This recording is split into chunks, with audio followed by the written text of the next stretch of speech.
1장 찬양입니다.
다같이 묵상 기도 드리심으로 주일 오후 예배 하나님께 드립니다.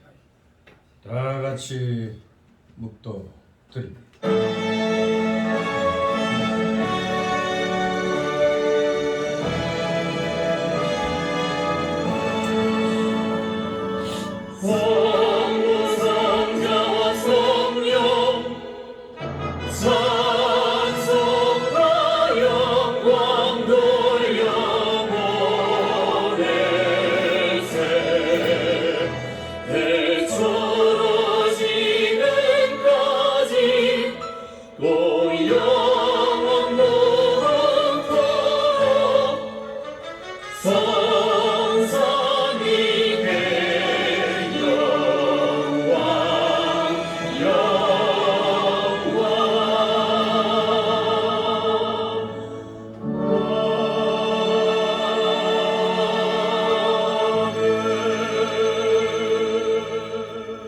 대저 의인의 길은 여호와께서 인정하시나 악인의 길은 망하리로다. 아멘. 다같이 사도신경으로 신앙고백 드립니다. 전능하사 천지를 만드신 하나님 아버지를 나가 믿사오며 어의 아들 우리 주 예수 그리스도를 믿사오니 이는 성령으로 잉태하사 동정녀 마리아에게 나시고 원조 빌라도에게 고난을 받으사 십자가에 못 박혀 죽으시고 장사한 지 사흘 만에 죽은 자 가운데서 다시 살아나시며 하늘에 오르사 전능하신 하나님 우편에 앉아 계시다가 저리로서 산 자와 죽은 자를 심판하러 오시리라. 성령을 믿사오며 거룩한 공예와 성도가 서로 교통하는 것과 죄를 사하여 주시는 것과 몸이 다시 사는 것과 영원히 사는 것을 믿사옵나이다. 아멘. 다같이 찬송가 340장 부르신 후 이 시간을 위해서 김근환 집사님이 기도 인도하십니다. 340장.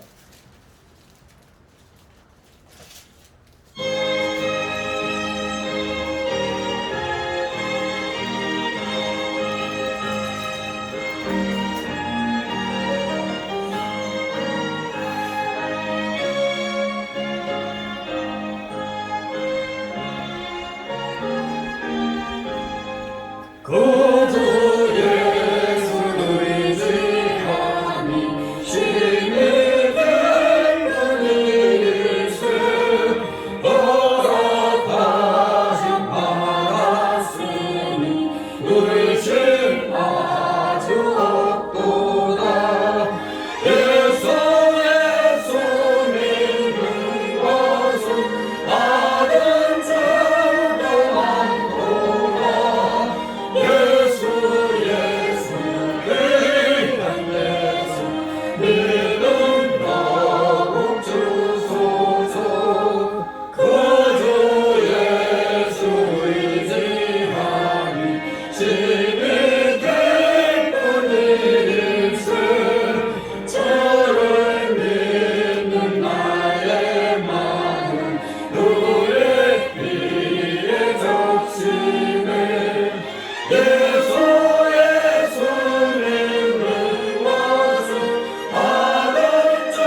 전지를 창조하시고 죄를 자녀 삼아 주심에 하나님 아버지 감사를 드립니다.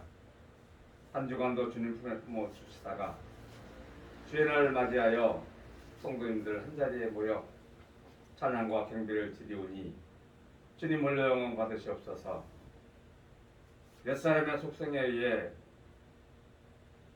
알고 짓고 모르고 지은 죄 주님 회개하오니 용서하여 주시옵시고, 하나님 아버지 성교를 기억하시고 많은 성도님들을 보내주시옵시고 날로 성장 발전할 수 있도록 주님 은혜 내려 주시옵소서. 하나님 아버지 이 나라를 다시 건져주셔서 감사를 드립니다. 윤석열 정부가 이 나라를 하나님의 뜻에 의해 잘 이끌어갈 수 있도록 지혜와 총명과 명철을 가하여 주시옵시고,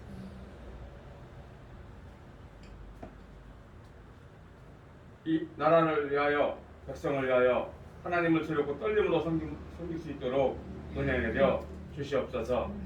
오전에 오후에도 야고보서 4장 8절 17절 말씀은 하나님을 가까이 하라는 제목으로 배우고자 하오니 깨닫는 영을 주셔서 깨닫게 하여 주시옵소서.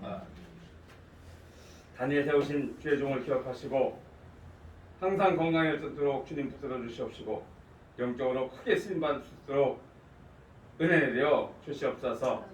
말씀 전할 때마다 인간적인 면은 뒤에 가려 주시옵시고 진리의 말씀만을 선포하게 하여 주시옵소서.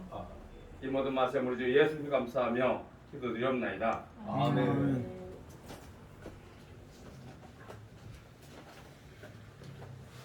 네, 감사드립니다. 이 시간 함께 은혜 나눌 말씀은 오전에 이어서 야고보서 4장 8절에서 17절까지의 말씀을 보도록 합니다.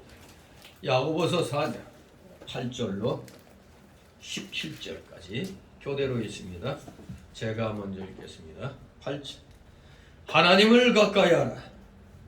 그리하면 너희가 가까이 하시리라. 죄인들아 죄 손을 깨끗이 하라. 두 마음을 품은 자들아 마음을 성결케 하라. 슬퍼하며 애통하며 울게 하라. 너희의 웃음을 애통으로 너희의 두려움을 뜻심으로 웃음을 띄우라. 주 앞에서 낮추라. 그리하면 주께서 너희를 높이시리라. 형제들아 피차 비방하지 말라. 형제를 비방하는 자나 형제를 판단하는 자는 곧 율법을 비방하고 율법을 판단하는 것이야. 내가 만일 율법을 판단하면 율법의 시행자가 아니요 재판자로다. 입법자와 재판자는 오직 하나이시니 능히 구원하기도 하시며 멸하기도 하시느니라. 너는 누구간데 이웃을 판단하느냐? 그러나 너희에게 말하기를 우리나 내일이나 우리가 아무것도 거기서 일자를 유하며 참사하여 이를 하리라. 내일 일을 너희가 알지 못하는도다. 너희 생명이 무엇이죠? 너희는 잠깐 보이다가 없어지는 안개니라. 너희가 말하기를 주의 뜻이면 우리가 살기도 하고 이것저것 하리라. 이제 너희가 허탄한 자랑을 자랑하니 이러한 자랑은 악한 것이라. 이러므로 사람이 선을 행할 줄 알고도 행치 아니하면 죄니라. 아멘. 네, 오전에 이어서 오후 시간도 하나님을 가까이 하라는 제목으로 계속 말씀을 이어서 살펴보도록 합니다. 오늘 이 오후의 8절 17절 역시 단락을 나누면 두 단락으로 나눠서 살펴봅니다. 첫 번째 단락은 8절에서 10절. 하나님을 가까이 하려면 마음을 성결케 해야 된다. 마음 성결. 마음을 성결케 하라. 두 번째 단락으로 11절, 17절. 하나님을 가까이 하려면 피차 비방하지 말며 부귀가 하나님께 있음을 깨달아야 한다. 피차 비방하지 말며 부귀는 하나님께 있다. 이렇게 두 단락으로 나눠서 살펴보도록 하겠습니다. 네. 이제 이렇게 8절, 10절 한마디로 참된 겸손이 무엇인가를 우리에게 가르쳐 주는 것이라 할 수가 있습니다. 인생의 문제에 있어서 근원적인 치료법이 10절까지 쭉 상술되어 있는데 그것은 바로 근원적인 치료법, 인생 문제의 근원적인 치료법은 바로 뭐다? 겸손해지는 겁니다. 겸손해지는 것. 두 번째로는 오전에 7절을 살펴본 대로 마귀를 대적하는 것입니다. 그리고 세 번째로는 회개를 통해 하나님을 가까이 하는 겁니다. 이것이야말로 앞에서 언급된 지혜로운 자가 취하는 행동입니다. 겸손해져라, 마귀를 대적하라, 회개를 통해 하나님을 가까이 하라.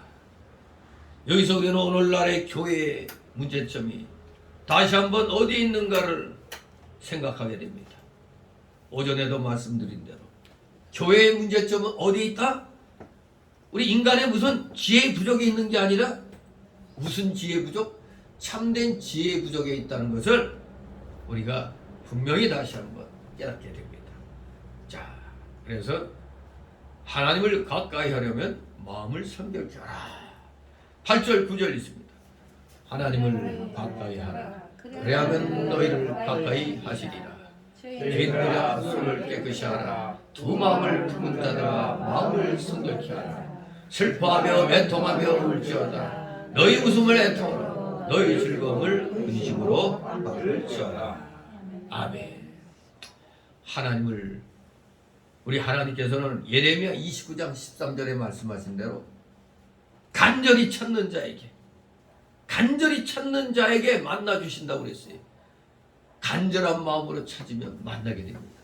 기도의 응답이 이겁니다. 간절함이 없이 기도하는 거 백날 기도해도 무응답이죠. 근데 사실 그런 기도의 응답은 무응답이 응답입니다. 무응답이 응답. 왜? 간절히 안 했으니까 안 만나주시는 거지. 간절히 찾는 자에게 만나주십니다. 그래서 우리는 하나님을 늘 가까이 하려고 애써서 기도해야 됩니다. 그런 자를 하나님은 가까이 해주시는 겁니다. 그러므로 우리는 전심전력을 다하여 하나님을 가까이 하려고 애써 우리는 찾아나가야 됩니다. 그래야 그런 자들이 하나님을 가까이 모시고 동행할 수 있게 되는 겁니다. 전심전력을 다하는 자들이 하나님을 동행할 수가 있는 겁니다. 하나님이 동행하게 해주시는 겁니다. 하나님을 가까이하여 동행 동거하는 것은 마치 젖 먹는 아이가 어머니를 찾아서 그 품속에서 양육받는 것처럼 그것이 복된 것 같이 가장 큰 복입니다. 젖 먹는 아이에게서 가장 큰 복이 뭐예요? 엄마 품속에서 젖을 먹는 것이 가장 복된 거 아닙니까? 바로 그렇습니다. 우리 예수 믿는 사람들 하나님을 가까이해서 동거하는 것이 그게 바로 우리들에 있어서의 현실적인 낙원생활입니다. 우리가 현실의 낙원생활은 다른 게 아닙니다. 하나님을 늘 가까이해서 동행동거하는 것. 이게 우리의 현실적인 낙원생활이 되는 겁니다. 하나님을 가까이 하려면 어떻게 해야 되느냐? 여기 손을 깨끗이 하고 마음을 성결케 하라고 했죠. 즉 회개해야 됩니다. 첫째로 회개해야 되고, 둘째로 믿어야 되고, 셋째는 자기를 낮춰야 됩니다. 자기 마음을 성결케 함으로 자기 자신을 낮춰야 됩니다. 이 손을 깨끗이 하라는 말이 바로 회개하라는 말씀입니다. 두 마음을 푸는 자는 세상을 사랑하는 마음과 하나님을 사랑하는 마음을 가진 자를 말합니다. 오늘날에 바로 이 두 마음을 품은 자들이 교회에 많이 있습니다. 아브라함과 조카 롯이 이제 소유물이 풍부해짐에 따라 소유지가 좁아지게 돼서 갈라지게 됐을 때 싸가지 없는 조카 롯이 삼촌이 네가 택하라 하면은 아닙니다. 어르신 먼저 일해야 되잖아요. 요새 우리말로 잘 쓰는 말이 어르신 먼저 일해야 될 거 아니에요. 그랬는데 그냥 지가 먼저 그냥 눈에 보이는 좋은 거 택해서 갔잖아요. 이 겉으로 보기에는 멋져 보이지만 거기가 바로 하나님이 저주를 받을 땅이라는 걸 알아야 되는 겁니다. 즉 세상과 하나님을 같이 하겠다는 그런 자들. 오늘날 교회 대부분의 교회가 다 그렇게 변했어요. 물론 하나님을 먼저 잘 섬기면 물질의 복이 따라와요.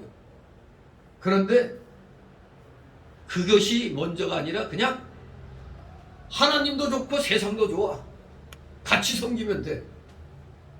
그렇게 생각이 벌써 틀리잖아요. 하나님 먼저 섬기면서 주시는 복 받는 게 아니라 내가 택하는 거예요. 하나님도 택하고 세상도 택해요. 아니 인본주의적 가장 현명해 보이는 겁니다. 그런 두 마음을 품은 자 철저히 하나님 앞에 그걸 회개해야 되겠습니다. 그래서 마음을 성경해야 됩니다. 세상을 사랑하는 마음 버리고 하나님만 사랑하고 하나님만 전적으로 믿고 순복해 나가야 되는 겁니다. 그러기 위해서는 자신을 낮춰야 되는 겁니다. 회개하고 온전히 믿어야 되고 온전히 자신을 낮추는 삶, 그러한 삶을 살아야 하나님께서 가까이 해주시는 겁니다. 나는 아무리 가까이 하고 싶은데 하나님이 왜 가까워하시지 않지? 욕심을 품고 정력으로 기도하니까 하나님이 가까이 안 해주시는 겁니다. 진실로 회개하고 온전한 믿음으로 자신을 낮추는 삶을 살 때 동행동거하는 그런 하나님을 우리는 이제 체험하게 되는 것입니다. 여기 보니까 슬퍼하며 애통하며 울지어다. 너희 웃음을 애통으로 너희 즐거움을 근심으로 바꿀지어다. 이 구절에 나오는 모든 동사들 가만히 보니까 애통하며 울어라. 웃음을 애통으로 바꾸라. 즐거움을 근심으로 바꾸라 그랬어요. 한마디로 이게 부정과거 명령형이라고 과거의 걸 생각지 말고 지금 바로 즉각적인 순종을 요구하는 겁니다. 즉각적인 순종. 그러나 이러한 요구가 비관적인 삶을 의지하지는 않습니다. 그저 세속적인 향락주의에서 돌이키라는 말씀입니다. 세속적인 향락주의에서 돌이켜라 그 말이 이 세상이 즐거운 것 같아도 그야말로 애통하고 울어야 될 그런 세상입니다. 지금 웃고 있어도 애통할 날이 오는 겁니다. 지금 잠깐 즐거워도 근심으로 그냥 날 셀 때가 오는 것입니다. 그렇기 때문에 비관적인 삶을 의미하는 거냐 생각할 수 있는데 그게 아닙니다. 돌이켜서 죄악에서 돌이켜 죄악의 세속주의 향락주의에서 돌이켜 하나님께로 향하라 이겁니다.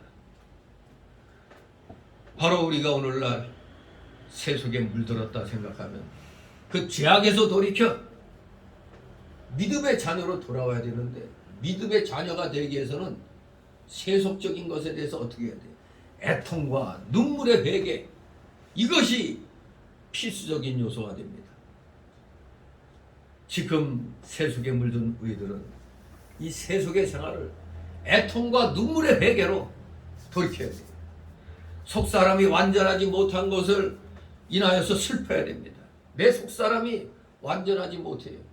그러니까 날마다 슬퍼하고 애통해야 됩니다. 그리고 울어야 되는 것입니다. 그저 눈에 보이는 세상 것과 외부적인 것만 보고 웃고 즐거워하는 사람은 자기의 심령 상태가 공고하고 가련하고 눈멀고 벌거벗은 줄을 볼 줄 알아야 됩니다. 그것을 위해서 애통하고 근심해야 된다는 것입니다.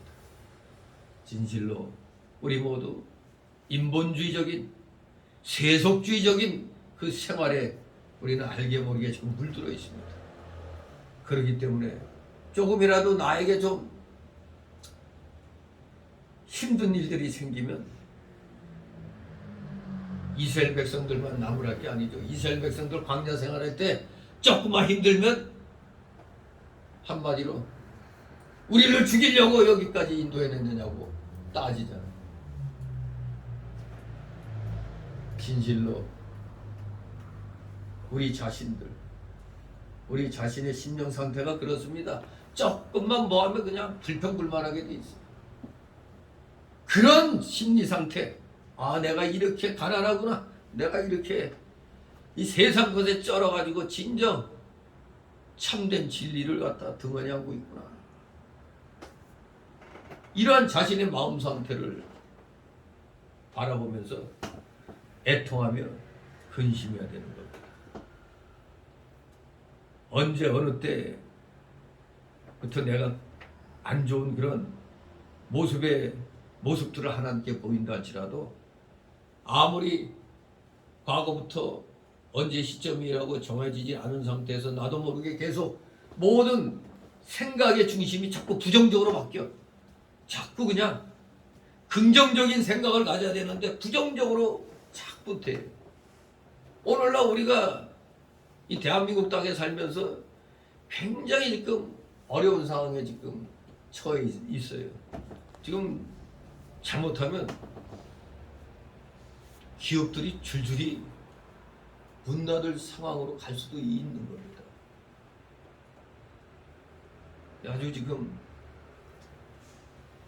우리 일반 국민들이 뭐 그냥 그저 그렇게 생활하는가 보다 하는데 물가 오른 거 보면은 장난이 아니죠.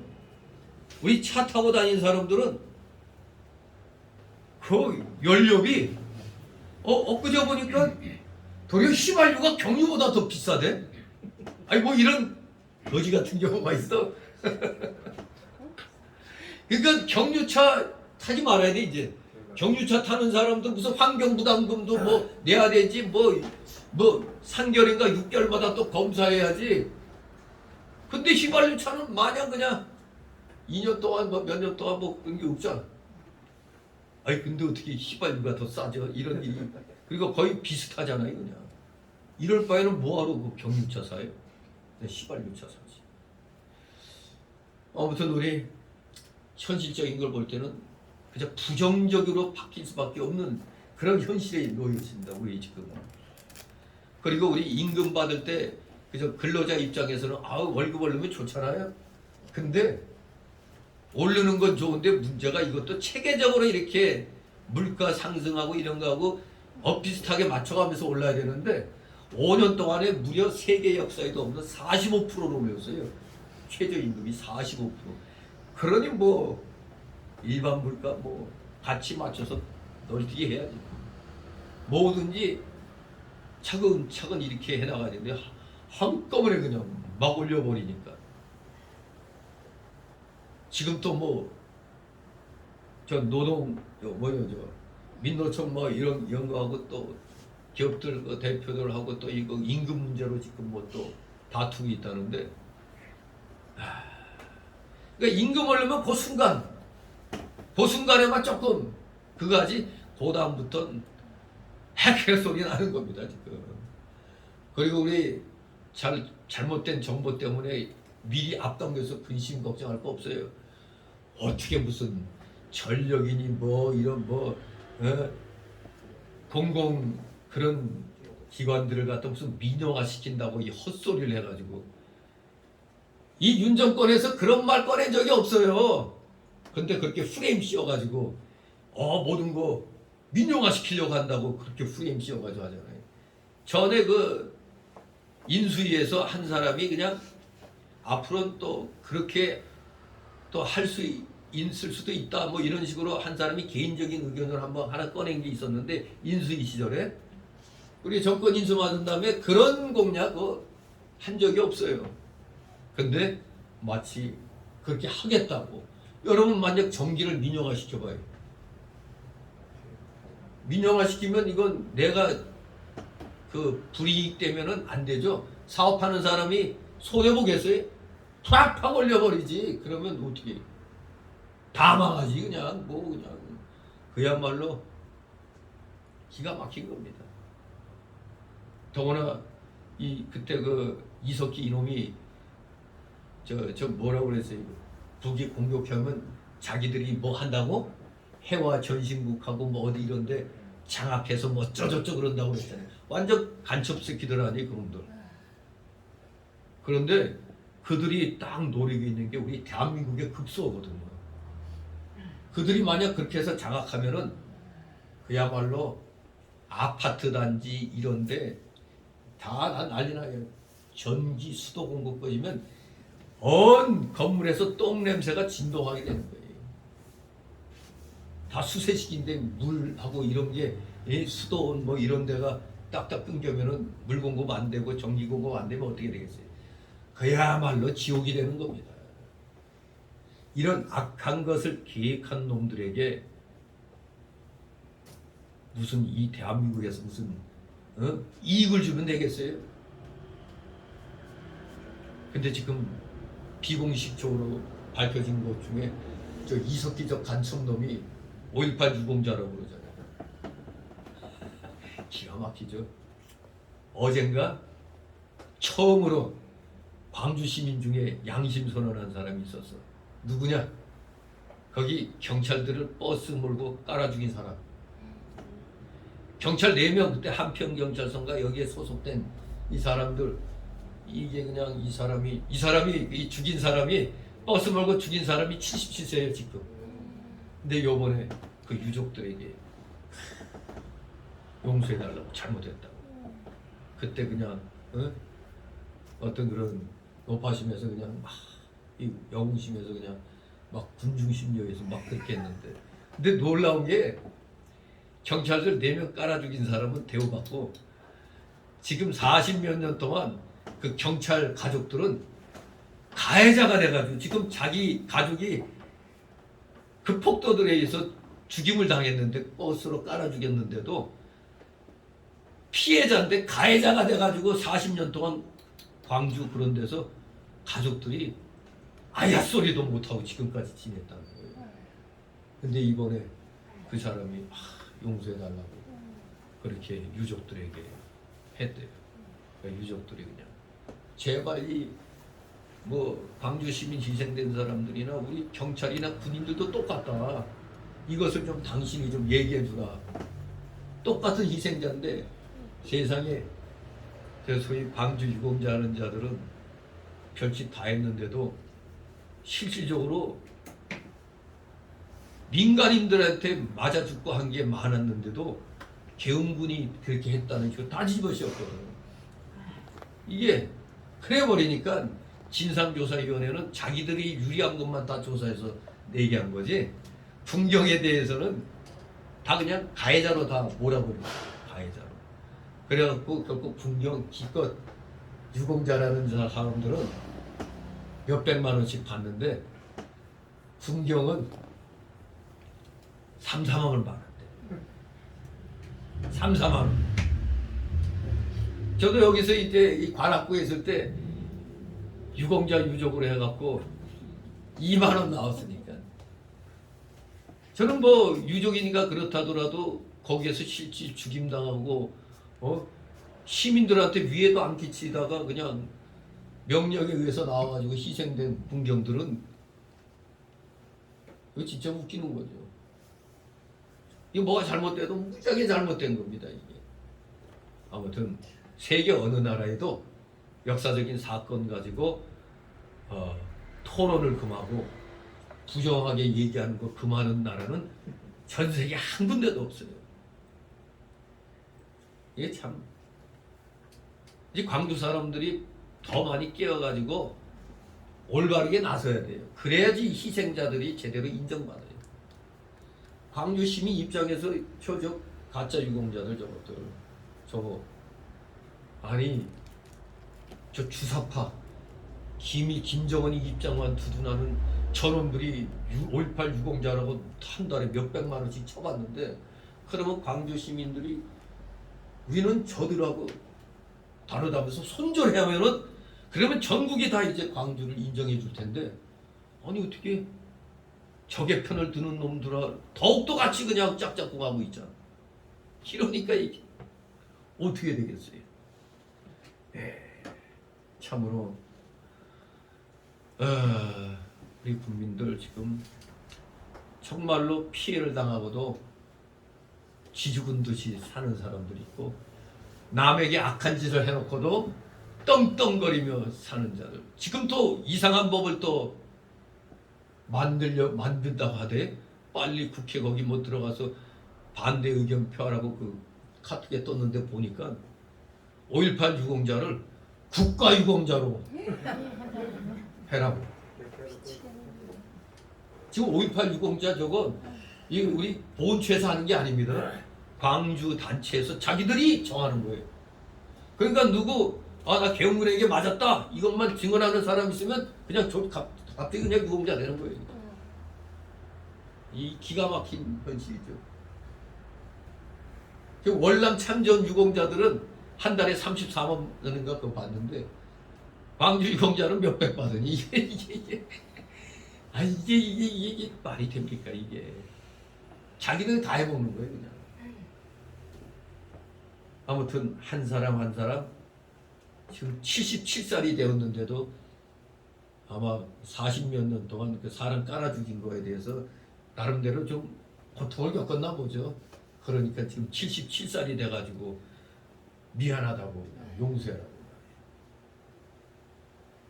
아무튼 깨어있는 사람들이 많이 나와야 돼요.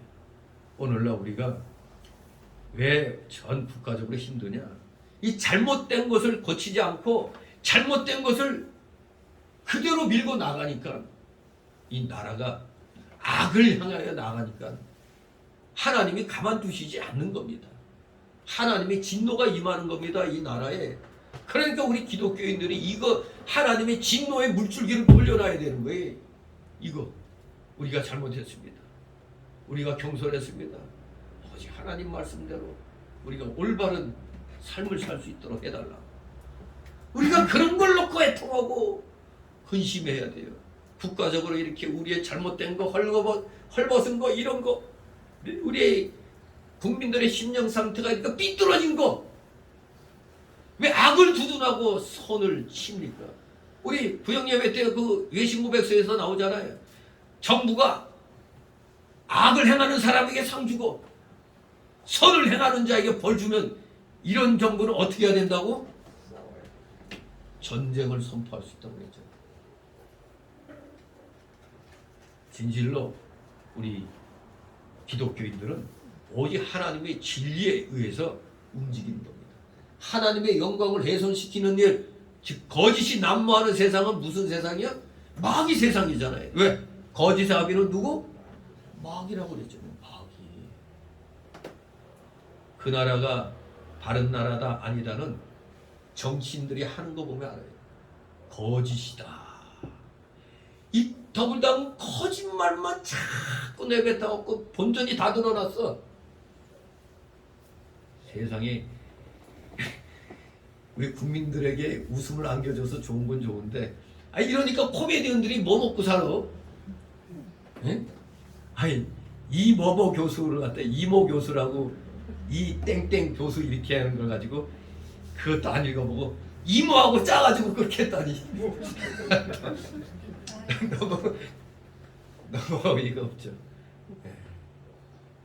그리고 지금도 아직까지도 그냥 대통령 부인이 무슨 도이치 주가 조작 사건이라고 그냥 그거 빨리 밝히라고 또 고민정이 또 헛소리했다가 망신당했지. 여러분도 분명히 알아야 돼요. 도이치 그 주가 조작 사건은 도리어 김건희 여사가 4천만 원 도리어 손해보고 도리어 뺀 겁니다. 도리어 그걸 했던 그 권오수 회장인가 그 사람은 이모라는 사람을 김건희 여사한테 소개시켜줬거든요. 이모라는 사람이 그런 데 대해서 전문지식도 없는 사람인데 그 사람 통해서 뭐 이게 그걸 했다가 손해만 4천만 원 보고 물러났어요. 그리고 검찰에서도 이미 대통령 선거 3개월 전에 무혐의로 결론 난 건데 이 문장희 검찰이 무혐의 사인을 안 한 거야. 사인을 안 하고 계속 그냥 끌어왔던 거예요. 결국 문정권 검찰이 조작을 한 거거든요. 근데 그걸 갖다 대통령 선거 때도 발표 안 한 거야. 그러니까 여전히 사람들은 주가 조작했는데 이렇게 잘못 알고 있어요. 무혐의로 이미 3개월 전에 결론 났는데 사인을 안 한 거야 이놈들이. 어떻게든지 물건 늘어지려고. 아무튼 거짓에 대해서 그걸 그대로 믿고 있는 자들은 요새 말로 개딸들이야. 아무튼 세상 물정 모르고 천방지축 날뛰는 것들, 이런 것들이 개딸인데 요번에 인천 계양구에서 이제 개딸들이 떠나는 현상이 일어나고 있네. 대통령 후보로 나왔던 자가 적어도 상대방보다 20-30%는 앞서야 되는데 아니 10% 손에서 왔다 갔다 하다가 엊그젠가 도리어 윤영선인가 그 계양구에서 25년을 산 사람 그리고 계양구에서 25일 산 사람 그러니까 거기에 있는 호남 사람들도 열받아가지고 우리가 호구냐 무조건 여기 와면 우리가 다 너 찍어주냐 그러더니 결국 어제는 역전되고 그랬어. 이게 창피한 일이죠 이게. 오죽하면 또 어제는 또 누가 2층 테라스인가 거기서 뭐 닭고기 먹다가 닭고기 뼈 담는 이 통 있잖아요. 그걸로 이제 이재명이 지나가는데 시끄럽다고 탁 던졌는데 사람 맞은 건 아니고 그냥 땅에 떨어졌는데 이제 그거 갖고 또 그냥 있거나 도리어 적어도 그런 선거 나간 사람은 뭐 다친 사람 없으니까 괜찮습니다 하고 이렇게 너그럽게 넣어가야 되는데 이놈은 아니요. 심지어 자기가 유세하다가 차량 진행하는 나간 사람이 하다 보면 막히니까 A씨 할 수도 있잖아요. 욕한 것도 아니야. 그냥 A씨 뭐 이런 건데 그걸 갖고 쫓아가 갖고 당신 욕해서 이거 체증한 거라고 욕하면 죄라고. 지가 형수한테 한 욕은 이거는 만들어서도 그렇게 못하는 욕인데 그건 이미 인성이 틀려먹은 그런 자를 갖다 지지한다니까. 지금 결국 더불당에서도 이거 안 되겠다. 이재명이 지금 떨구는 지금 이재명이하고 손 긋는 작업하고 있어요 지금 또. 아무튼 지금 우리나라는 거짓이 판을 치던 세상에서 이제 조금 정상화되려고 하는 겁니다. 그런데도 아직 정신 못 차려가지고 그냥 이 마귀들하고 그냥 같이 그냥 올려가지고 그냥 거짓만 자꾸 프레임 짜고 양산하려고 하는 이런 자들이 아직 많이 있으면 우리나라 불행한 겁니다. 그래서 우리 기독교인들은 나는 아니더라도 주변이 자꾸 그런 거짓에 넘어가고 거짓에 선동당하고 하는 걸 보면 우리는 나는 아니니까가 아니라 우리가 애통하며 근심해야 돼요. 저것을 위해서 하나님 저들을 불쌍히 여겨주고 올바르게 깨달을 수 있게 해달라고 우리가 그걸 놓고 애통하고 근심해야 돼요. 우리 주변의 삶이 사람들이 그렇게 어리석게 살면 저들의 공고한 심령을 놓고 우리가 또 기도하는 겁니다. 저들이 자신들의 벌거벗은 것을 깨닫게 해주옵소서 하고 우리도 함께 우리가 잘못했습니다. 우리가 부족해서 제대로 복음을 전하지 않았기 때문에 이렇게 악의 판을 치고 있다는 사실. 악의 판을 쳤잖아요. 2년 동안. 교회들이 모두 그냥 바짝 엎드려가지고 눈치만 봤잖아요. 이제 좀 사는 세상 되니까 그동안 숨지고 있던 목회자들도 막 고개 쳐들고 심지어 저 여의도 이영훈 목사 아주 이제 그 2년 전에 좀 큰 소리 좀 짓고 그냥 빨갱이들은 모조리 다 그냥 때려잡아야 된다고. 참. 뭐 그래도 지금이라도 그렇게 정가원 목사 애국 운동에 힘 보태주니까 그나마 이제 감사해가지고 그냥 그 전까지 다 찍소리하지 못하고 있었잖아요. 근데 이제 아주 단호하게 빨갱이들 다 그냥 색출해내야 된다. 아주 강력하게 얘기합니다. 바로 우리 회개하면은 그렇게 나가야 돼요. 애통하며 근심하고 현실의 이 상황을 하나님께 그대로 말해야 됩니다. 그러면서 주님 앞에 납작 우리는 엎드려야 됩니다. 다 같이 10절 있습니다. 주 앞에서 낮추라. 그리하면 주께서 너희를 높이시리라. 아멘. 그렇습니다. 우리가 말로만 겸손하는데 참된 겸손은 이겁니다. 하나님 관점에서 자신을 살피는 거예요. 나를 살피는 게 겸손이잖아요. 하나님이 계시든 말든 나는 나야. 나는 나야 하고 나가면 이거 교만이죠. 교만. 항상 우리는 무슨 사상? 코람네요. 하나님 앞에서 코람네요. 하나님 앞에서 사는 그 자신. 절대 우리는 스스로 섰다 생각하지 말고 되지 못하고 된 줄로 하지 말고 나다! 나 아니면 안 돼! 하는 이런 자만심 가지지 말아야 됩니다. 이런 게 망하는 길이라고 오전에 대표적으로 다니엘서에서 어떤 왕이 그러다가 망했다고? 느부갓네살 왕이 내가 이룩한 거다. 이 성은 내 거다. 나의 영광을 위한 거다. 내가 하다가 그냥 망했습니다. 항상 주 앞에서 자기의 약한 것과 되지 못한 것을 발견하고 자기를 부인하고 낮은 데 처하도록 해야 됩니다. 자신은 잠시라도 하나님의 도우심을 받지 못하고 하나님의 신령한 젖을 받아먹지 못하면 살 수 없는 자인 줄 알아야 됩니다. 그래서 우리들은 힘써 하나님의 은혜를 받아 내 영이 살아나가면 하나님이 귀히 쓰시는 그릇이 되고 나는 괜찮습니다 하는데 하나님이 높여주시는 겁니다. 높여주시는 겁니다. 저도 마찬가지 이거 종로에서 하여간에 그래도 제 존재는 그래도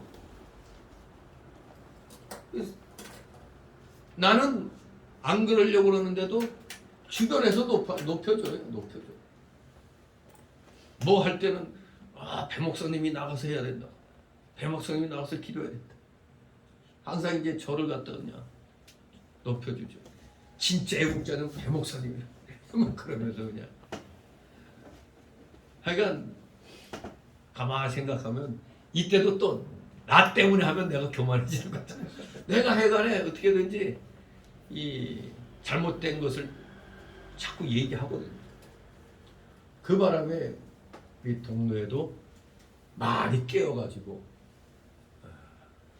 그렇게 이제 세상을 올바르게 바라보려는 그런 시각들이 많이 생겼습니다.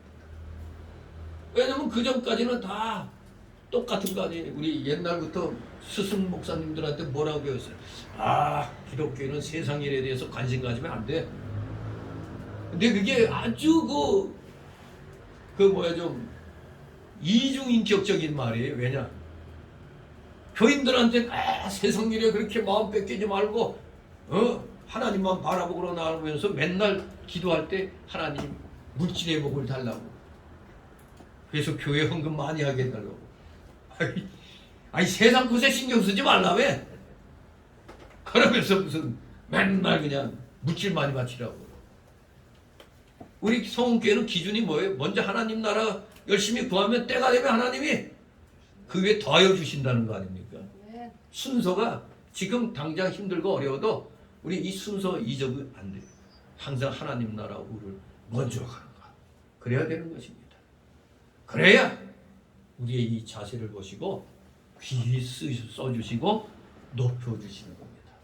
여러분들도 어디 가서든 무슨 말을 하면 그 참 성경을 바로 배운 것 같다. 이런 말을 드려야 되는 겁니다. 어디서 그따위 소리를 해? 이러면 안 되는 거예요. 그래 그 말이 맞는 것 같아. 이런 식으로.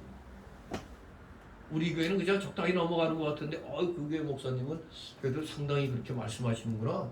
이렇게 인정을 받아야 되는 겁니다. 처음에 놀림 당하죠. 이 세상이 어떻게 돌아가는지도 모르고 그렇게 그냥 진리만 앞세우냐 그러죠. 우리는 세상을 거스려 싸울 줄 알아야 돼요. 세상이 악하게 놀면 그 악에 대하여 침묵하라? 어때? 마귀는 어떻게 하라고? 대적하라고 그랬잖아요. 대적. 그것이 진정한 주님 앞에서 자신을 살피는 것이며 주님 앞에서 낮아지는 겁니다. 그러니까 하나님이 힘 주시고 지혜 주시고 명철함을 주시니까 악에 대하여 대항할 수 있는 담대한 마음이 생기는 겁니다. 두려운 자들은 절대 악에 대항하지 못합니다. 우리는 하나님이 주시는 지혜와 총명과 명철로 두려움을 극복하고 하나님 말씀에 의지하여 나가는 겁니다. 그러기 위해서는 우리는 언제나 마음을 성결케 해야 돼요. 성결케 하기 위해서 뭐라고요?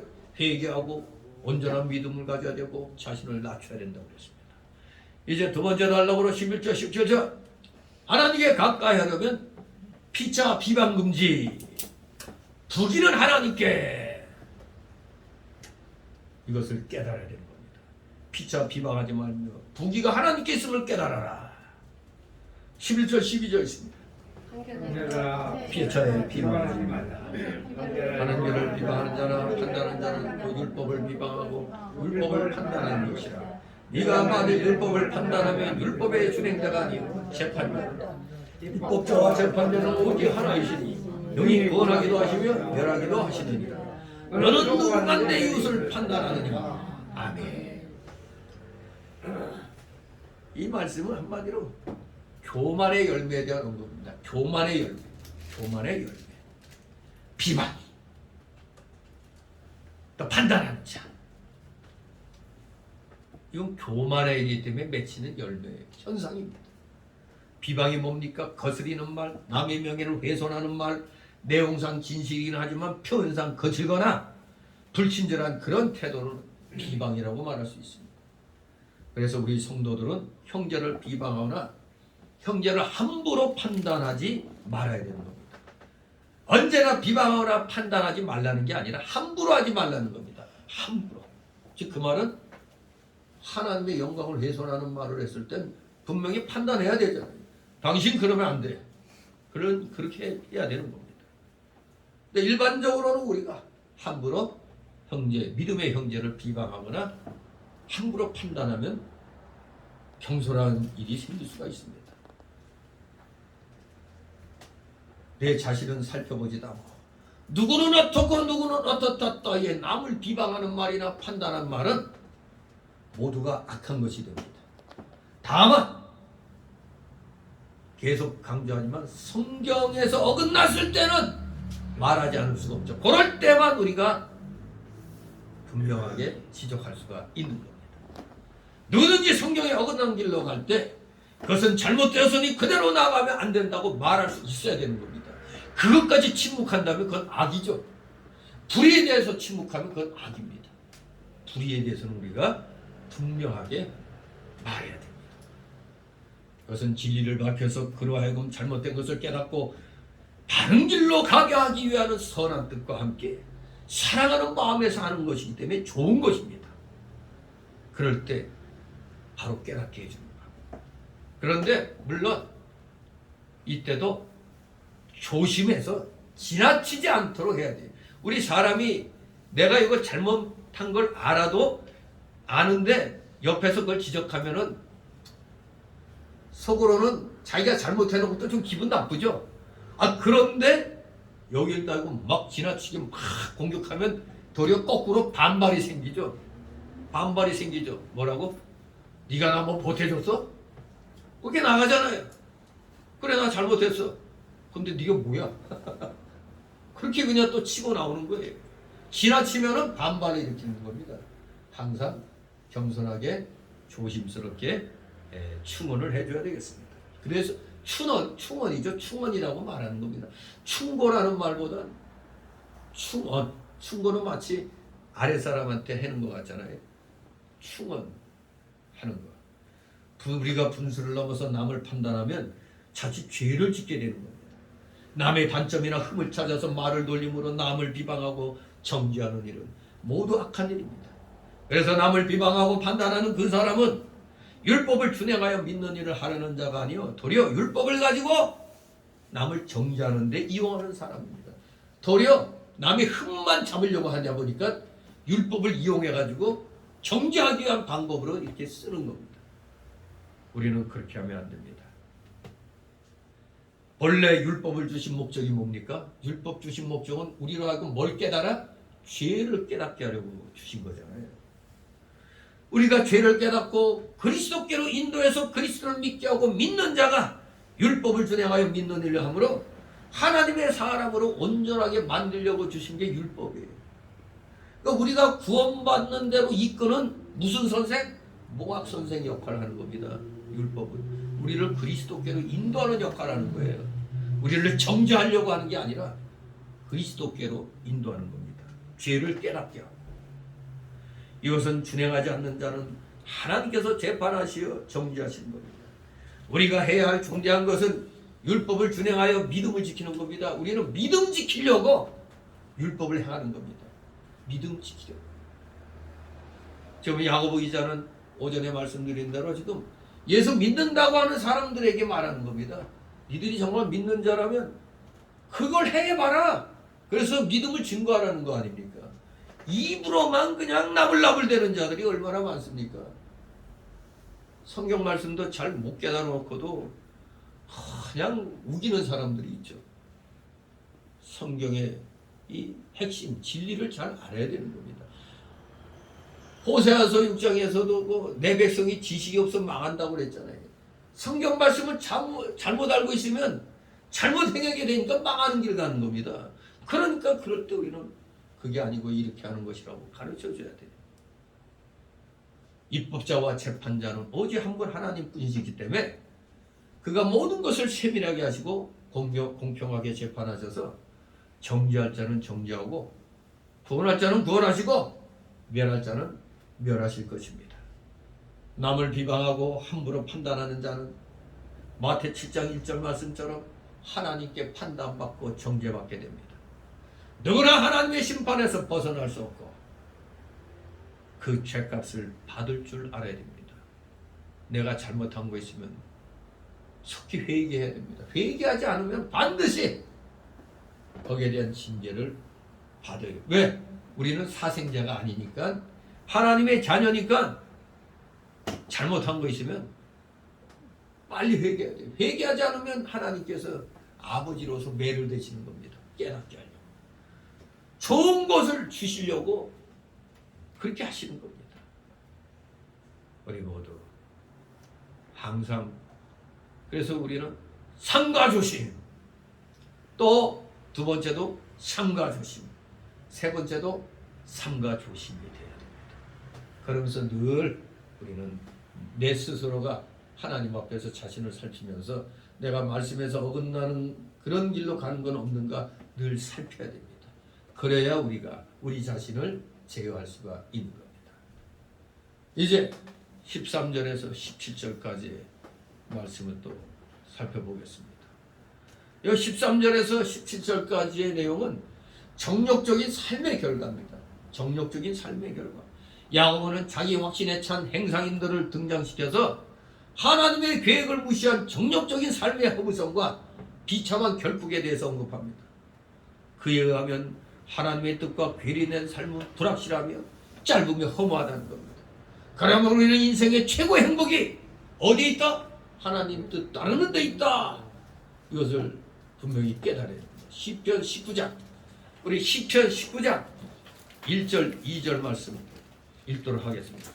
시편 19장 1절 2절 찾았습니까? 인생의 최고 행복이 하나님 뜻 따르는 데 있는 것입니다. 19장 1절 2절 있습니다. 시작. 하늘에 하나님의 영광을 선포하고 궁창이 그 손으로 하신 일을 나타내는도다. 날은 날에게 말하고 밤은 밤에게 지식을 전하니. 아멘. 오직 하나님의 영광. 이 세상 모든 피조물 또한 하나님이 하시는 일을 나타내는 겁니다. 그러니 우리 인생이 뭐라고 할 수 있겠습니까? 하나님 뜻 따라야죠. 하나님이 이 세상 창조하신 그 뜻, 창조하신 모든 피조물들이 하나님의 뜻에 순종하는 것, 또 그 모든 것이 질서 있게 돼가는데 우리 자신을 순종시켜야 되는 겁니다. 그러한 하나님을 위하는 삶, 하나님 나라와 의를 먼저 구하는 삶의 우선권을 둬야 되는 것입니다. 그게 이름하여 마태 6장 33절에 뭐라고요? 너희는 먼저 그의 나라와 그의 의를 구하라. 그리하면 그 위에 모든 것을 더하시리라. 그렇습니다. 우리 성도들의 삶의 우선권은 하나님께 듭니다. 그래야 그 다음에 물질도 필요한 게 따라오는 것입니다. 나같이 13절 있습니다. 들으라. 너희 중에 말하기를 오늘이나 내일이나 우리가 아무 도시에 가서 거기서 일을 거기고 장사에 일을 거리라 하는 자들아. 아멘. 이 말씀은 무슨 무계획적인 삶을 권장하는 게 아닙니다. 하나님의 뜻과는 상관없이 자기의 마음먹은 대로 다 된다고 생각하고 활동하는 그 교만한 생활을 경계하는 말입니다. 내 뜻대로 다 할 수 있어. 다 돼. 마음먹은 대로 돼. 그렇게 활동하는 교만한 생활을 경계하는 거지 그저 무계획적인 삶을 권장하는 게 아닙니다. 그러므로 이와 같이 도망하는 자는 첫째는 주님이 시키는 대로 하려고 하지 않고 자기가 하려고 합니다. 자기가. 둘째는 주의 뜻을 따라가지 않고 이득을 따라갑니다. 자기 일을 따라가요. 이렇게 그냥 자기 마음먹은 대로 다 된다고 생각하고 활동하는 교만한 자들은 이렇게 생각하고 살아가는 겁니다. 또 세 번째는 주를 위하여 사는 게 아니라 뭘 위해 자기를 위하여 계획합니다. 이것을 그 정한 기간에 달성하기 위하여 전력을 다합니다. 또 이것만을 위하여 움직이려고 하는 것이죠. 이런 것은 다 믿음에서 떠난 계획이며 어리석은 행동인 것입니다. 주를 위하여 하지 않고 나를 위하여 계속 계획하는 것. 우리 사업하는 사람들은 어느 한순간에 다 이렇게 바뀌어가요. 우리 주님 시키는 대로 하려고 해야지. 내가 하려고 하면 안 됩니다. 주님 뜻을 따라가야 되는 건데 자꾸 이득만을 따라가요. 자꾸 나를 위하여 계획합니다. 그러니까 당연히 이게 목표가 되어버려요. 하나님의 영광을 위한 게 목표가 아니라 나의 이익을 위한 것이 목표가 됩니다. 다 믿음에서 떠난 계획이고 어리석은 행동입니다. 우리 믿는 자는 어디까지나 하나님과 그의 의를 구하여 그를 따라가야 되며 절대 자기 일을 따라가서는 아니 되는 겁니다. 처음에는 맞는 것 같아요. 내가 돈도 더 버네. 그러나 하나님이 한번 불어버리면 어떻게 되죠? 그냥 다 날아가 버리는 겁니다. 그냥 불어버리면 허망하게 되는 거예요. 14절 있습니다. 내일을 너희가 하지 못하는도다. 너희 생명이 무엇이냐? 너희는 잠깐 보이다가 없어지는 안개니라.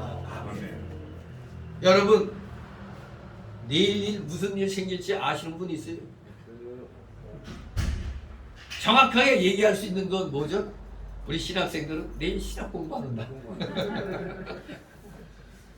아침에 일어나면 밥 먹고 일 시작하는 거 이런 거는 분명히 얘기할 수 있죠. 그러나 일반적으로 어떠한 이 관계 속에서 일어나는 일들은 아무도 알 수가 없어요. 무슨 일이 일어날지 모르잖아요. 옛날 그 대구역에서 그 뭐야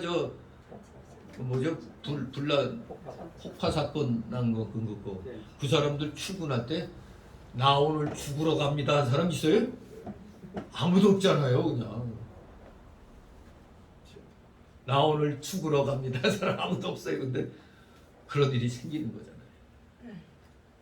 저기 어디야 성수대교 저것도 무너질 때. 근데 참 신기한 게 제가 날이면 날마다 새벽 거의 12시에서 1시 사이에 성수대교를 제가 항상 넘어왔거든요. 왜냐면 과외 공부 시키러 하러 갔다가 이제 돌아올 때쯤에 한 12시 그 정도 되거든요. 항상 성수대교 지나왔는데 그게 지나오고 난 다음에 4시간 후에 딱 무너진 거예요. 이게. 그냥 이 차 타고 가는 사람은 당연히 도로니까 쫙 달려갈 거 아니에요. 그러다 갑자기 그냥 툭 떨어지는 거죠. 그냥. 그 누가 알았어요. 이게. 저도 그게 무너질 줄 어떻게 알아요. 그냥 날마다 가는 길이니까 날마다 가는 건데 세상 말로는 운이 좋은 거죠.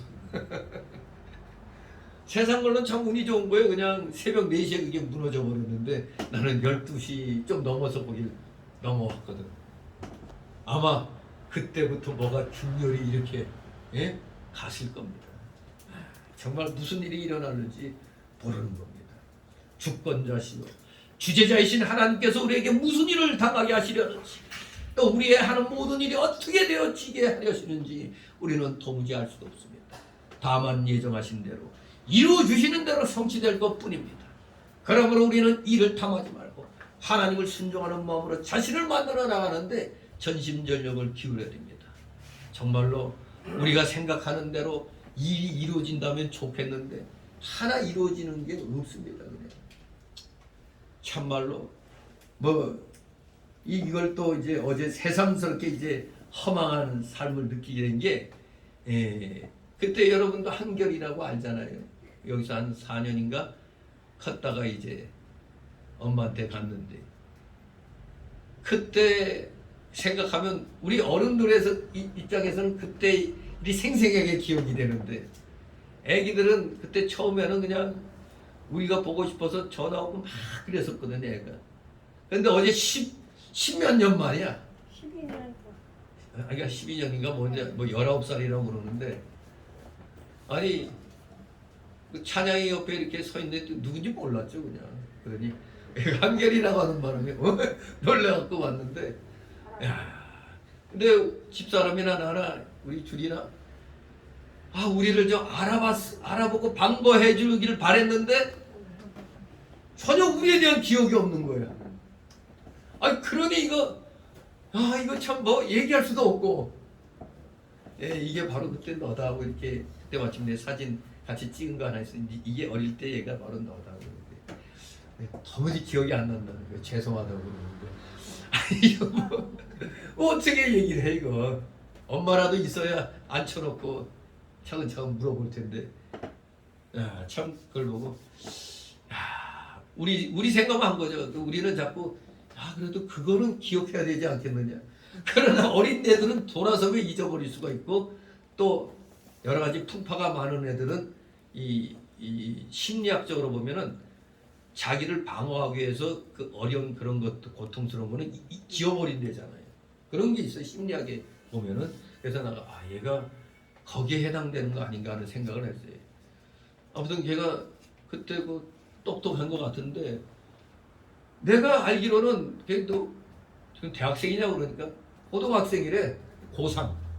근데 국제고등학교라고 그러는데, 여러분 국제학교라면은 영어가 기반으로 되는 데거든요.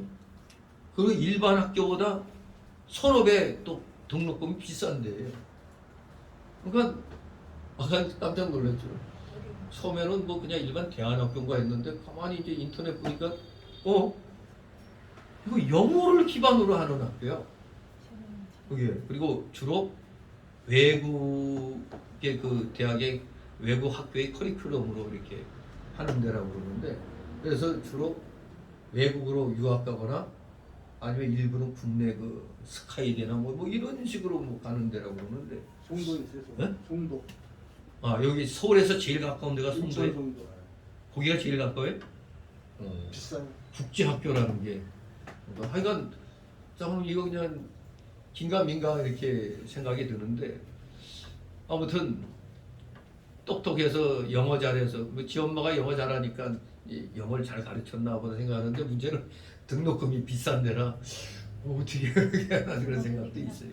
아무튼 우린 어른의 입장에서 걔가 우리를 알아봐 주길 바랬는데 전혀 기억을 못하니 그게 참 인생 무상함을 느끼게 하더라고요. 아무튼 정말로 그냥 여기 말대로 내일 얘 엄마가 나 전에 애가 다 크면 그때 인사시키러 오겠다고 그랬는데, 왜냐면 어릴 때 또 자꾸 그때 기억을 하면은 애가 괴로워서 안 된다고. 그 말은 이해는 하는데 우리 입장에서는 굉장히 서운하죠. 하나도 기억을 못하니 이거 어떻게? 참 좀 그렇더라고요 어제. 인생 무상하구나. 한마디로 내일은 우리가 이렇게 생각했죠. 이제 우리 만나러 올 때는 지난날 생각하고 반갑게 인사 그렇게 생각했는데 전혀 그냥 기억을 못한다는 거. 정말 내일이 어떻게 될는지 아무도 모르고, 다시 한번 인생의 허망함을 또 그렇게 깨닫게 되더라고요. 아무튼 우리는 알 수가 없습니다. 그저 하나님이 예정하신 대로 이루어 주시는 대로 그냥 성취될 것뿐이란 걸 알아야 됩니다.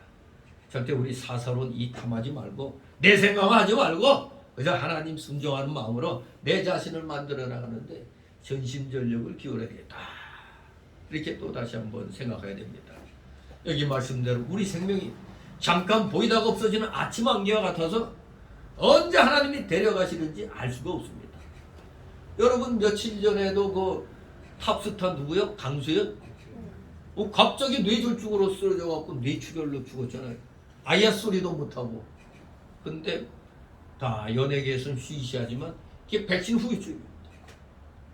멀쩡하던 사람이 갑자기 쓰러졌던 거예요. 지금 제 카톡에 뜬 정보 중에도 미국의 그 유명한 면역학자가 경고를 하는 게 앞으로 2년에서 5년 내에 수많은 사람들이 알지 못하는 상황에서 죽을 수 있다. 심지어 우리나라는 사실 세 나라가 뭐 일종의 실험 대상 국가로 뽑혔다는 말이 있었는데 이 음모론적인 얘기인데 근데 보면은 하는 꼬라지가 딱 그렇게 들어가고 있거든요. 자칫하면 우리나라 인구가 2천만이 죽을 수 있다는 말까지 나와요. 지금 음모론적으로. 그러니까 멀쩡하게 살고 있다가 갑자기 뭐가 어제 구멍 뚫리는 거야 그냥 몸에. 정말로 이거 아침왕기와 같은 겁니다. 우리 언제 데려가시는지 몰라요. 그래도 우리 한국 사람은 그런 와중에서도 좀 복 받은 것 같아요. 왜? 우리 한국 사람은 김치 잘 먹잖아. 또 청국장 잘 먹잖아요. 아이 그거 몸속에 들어간 산화그래핀 빼내게 하는 것 중에 하나가 청국장이라고 그래요. 그리고 또 뭐야 김치국물 그거라고 그래요. 아무튼 우리가 다 믿을 수는 없어도 현실적으로 눈앞에서 부작용 나서 평생 불구가 되는 사람, 죽는 사람 이런 걸 보니까 장담할 수가 없잖아요. 아무튼 정말로 다시 한번 오늘날 정말 우리는 아침 안개가 왔구나 그걸 절실하게 깨닫습니다. 안개. 왜 안개란 말로 비유했습니까? 자기의 지혜만을 의지하는 인생의 짧고 허무하고 불안한 상태를 비유해서 우리 인생이 안개 같다고 하는 겁니다. 시편 102장 11절, 욥기서 8장 9절, 야고보서 1장 10절 11절. 자기의 지혜만을 의지하는 인생의 짧고 허무하고 불안한 그 상태. 이걸 안개라는 단어로 딱 알맞게 표현하고 있습니다. 우리는 여기에서 인생에게 허락된 삶의 유한성과 허무성을 뼈저리게 느끼는 동시에 하나님 안에서 사는 생애야말로 인생의 한계를 극복할 수 있는 유일한 길임을 알 수가 있습니다. 아, 하나님 안에서 살아야 되는 거. 아, 인생이란 건 그런 거고. 어제 은근히 그게 자꾸 이게 머리에 떠오르더라고요. 그때 그 일이. 아, 애가 그냥 막 전화로 그냥 막 그게 부를 때.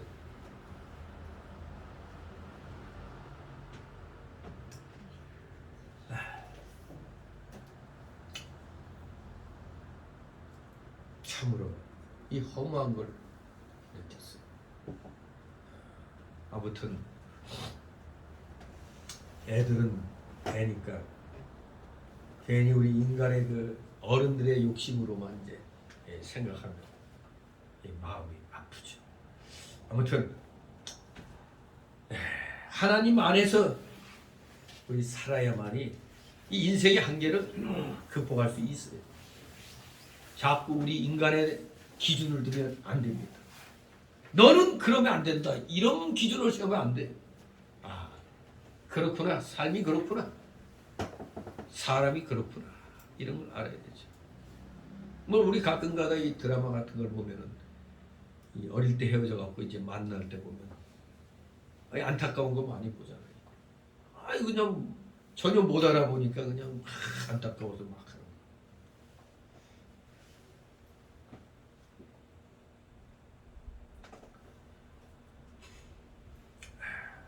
참으로 이 허망한 것이죠. 그러므로 내일을 위하여 염려하지 말고 믿음 지킴으로 당하는 한날의 괴로움을 족한 줄 알아야 됩니다.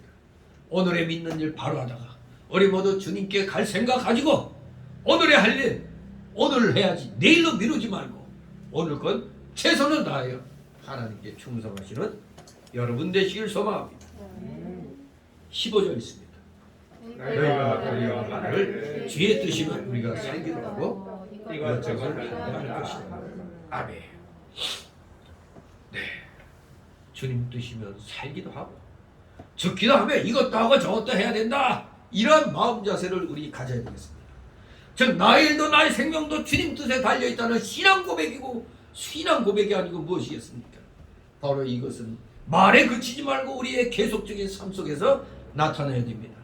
그저 입맛이나 입 바른 소리로만 그냥 입에 맞는 소리로만 해서는 안 되는 거예요.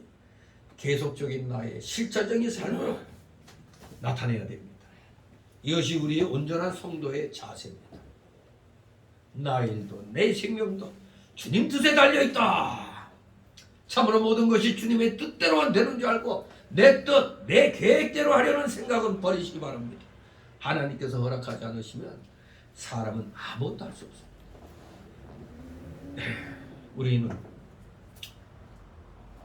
주님의 뜻이 이루어져 나가는 것만이 참된 성공인 줄 알고 하나님 뜻에 절대 복종해야 됩니다.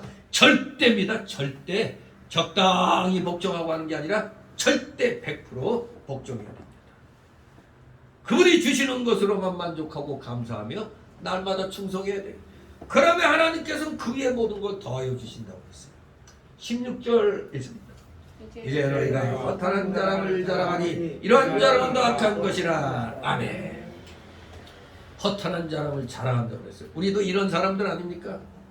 근데 사실 이 허탄한 자랑은 주님 뜻에 불순종하고 스스로 성공한 것을 자랑하는 겁니다. 아, 내가 뭐 어떻게 해가지고 말이야 참 일이 잘 됐다고. 하나님이 해주셨습니다 해야 되는데 아, 내가 했습니다 그렇게 나가잖아요. 주님의 말씀을 어기고 얻은 것은 우상을 섬기고 그 우상에게 얻은 것입니다. 또 자기를 팔아서 얻은 것이 되는 겁니다. 그것은 하나님의 복을 떠나 저주 아래 있는 것이요 생명도 없고 하나님의 보호도 없는 허탄한 것뿐입니다. 허탄한 자라 하면 안 됩니다. 모든 거 하나님께서 해주셨습니다. 하나님께서 해주셨습니다. 이런 신앙 고백이 되어야겠습니다. 그런 것이 아닌 자랑은 다 악한 것이며 아무리 우리 사람들의 눈앞에 큰 성공이라고 그렇게 보일지라도 그것은 하나님 앞에서 악한 것임을 분명히 알아야 되겠습니다. 하나님이 해주셨습니다. 하나님이 해주셨습니다. 이 사상 잊어서는 안 되겠습니다. 다시 17절. 이러므로 사람이 선을 행할 줄 알고도 행치 않으면 죄니라. 아멘. 그렇죠. 저게 선한 걸 알면서도 저 선한 일 알고도 행치 않아. 그냥 알기만 해. 아, 저 착한 일이야. 알아. 근데 안 해. 안 하면 죄잖아요. 저 불의를 먹어도 알아. 아, 저거 불의한 거 알아. 왜 저거 나쁜 일이야. 그런데 거기에 대해서 말 한마디 안 해. 그 죄 짓는 겁니다. 하나님의 뜻인 줄 알고 실행하여야 될 줄 알면서도 행하지 않으면 죄가 되는 겁니다.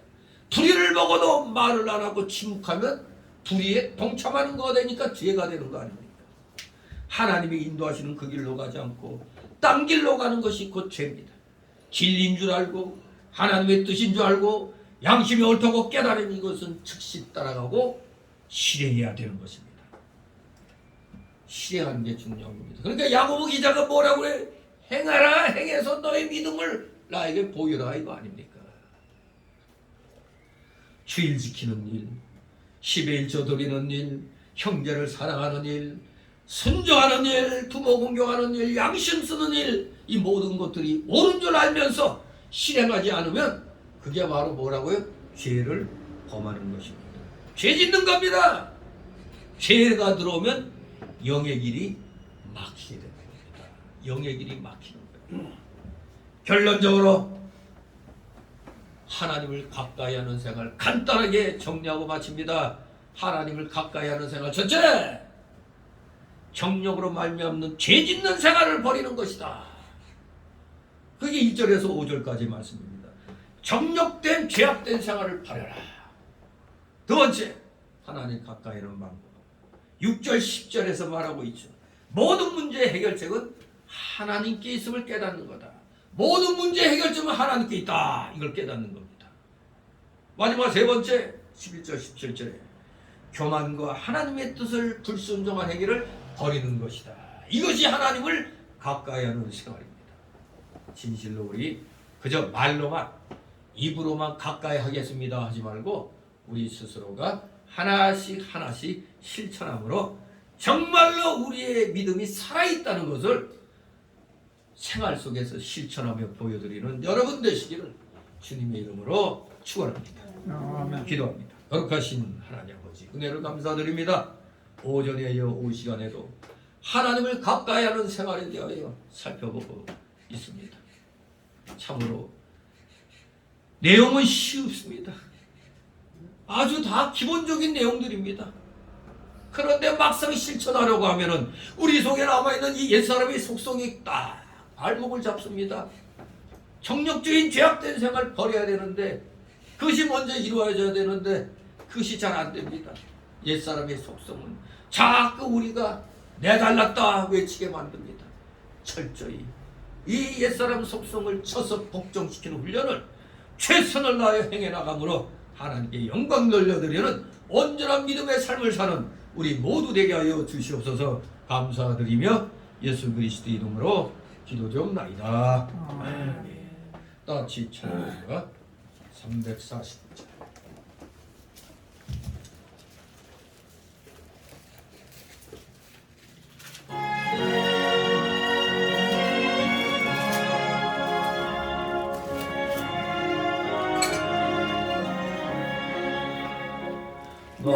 주의 도움 받고자 주 예수님께 믿기가 의거와 나아가시사 날마다 옵소서. 내 모습 이대로 주 받으소서.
주기도문으로 마칩니다. 하늘에 계신 이름이 거룩히 여김을 받으시오며 나라의 마옵시며 뜻이 하늘에서 이룬 것 같이 땅에서도 이루어지니 오늘 우리에게 너를 명시로 주옵시고 우리가 우리에게 죄진 자를 사하는 것 같이 우리의 일을 사하여 주옵시고 우리를 시험에 들게 하지 마옵시고 다만 위에서 도와주소서. 내게 나라와 권세와 영광이 아버지께 영원히 있사옵나이다. 아멘.